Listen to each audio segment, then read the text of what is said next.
Akibat COVID-19 membawa begitu banyak dampak kepada semua kalangan, baik negara maju maupun berkembang. Atau dalam istilah lainnya, COVID-19 ini tidak memilih-milih, dia bisa menyerang siapa saja. Lalu bagaimana kita sebagai orang percaya atau sebagai orang Kristen menyikapi hal ini? Banyak orang yang mengeluh dengan keadaan ini karena keadaan saat ini mempengaruhi keadaan ekonomi masyarakat. Perjalanan bangsa Israel dari tanah Mesir ke tanah perjanjian yang seharusnya mereka tempuh kira-kira lebih selama 11 hari. Di dalam Ulangan 1 ayat 2 dikatakan bahwa 11 hari perjalanan yang jauhnya dari Horeb.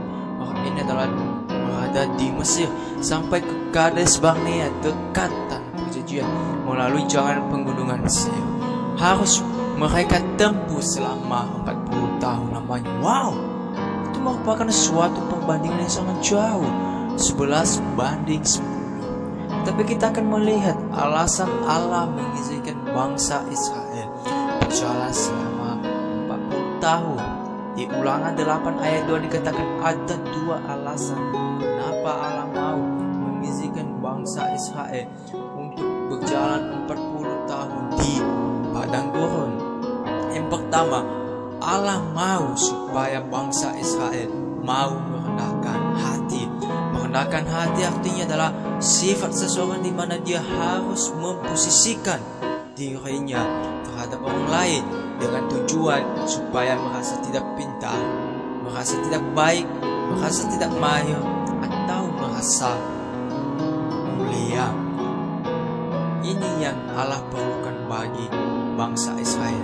Allah mau melihat sejauh mana kerendahan hati bangsa Israel.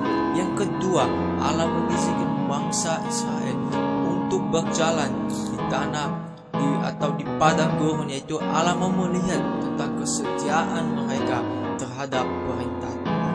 Kesetiaan artinya keteguhan hati, ketaatan, dan kepatuhan terhadap perintah-perintah yang Tuhan berikan kepada mereka.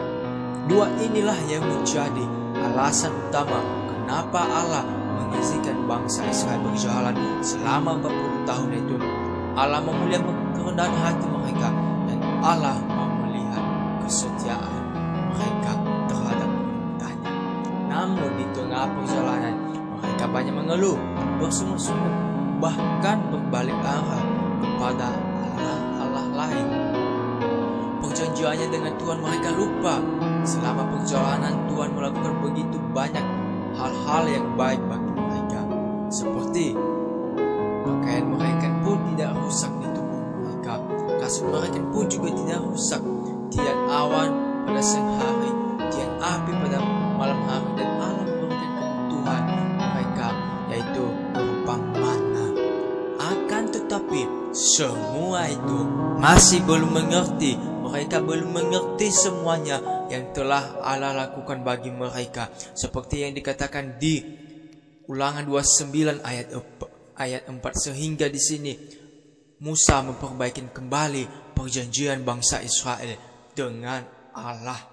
Mereka lupa perjanjiannya dengan Allah, sehingga cuma Yosua dan Kaleb lah yang sampai di tanah perjanjian.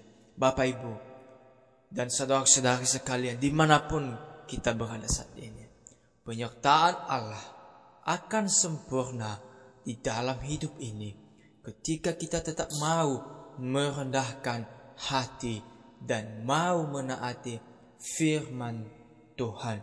Sebab firman Allah ya dan amin.